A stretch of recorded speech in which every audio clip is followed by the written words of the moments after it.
Welcome to Man Does Tech, where I solve the problems you didn't even know you had. You start by organizing clips and naming scenes so you never hunt for footage. Once done, set the project aspect ratio to 16:9 and pick 1080p or 4K based on delivery. Import music and narration, then drop your A roll on the timeline. Trim to the core story, remove pauses and filler. Make sure to set in slash-out points and ripple delete gaps. This saves time when you add B-roll and transitions next. Now you refine rhythm and clarity.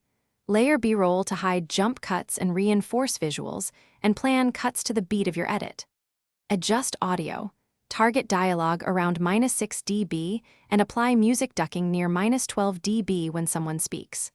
Once levels are set, use color correction to match exposure and white balance across clips so cuts feel invisible. Make sure to apply a subtle LUT or look, not finish with polish. Add branded titles, consistent lower thirds, and gentle motion on graphics so the eye moves naturally. Once composed, choose H, 264 at 10 to 12 Mbps for 1080p or HEVC for smaller files, and include captions if needed. Export a short review clip to check levels and framing before final render.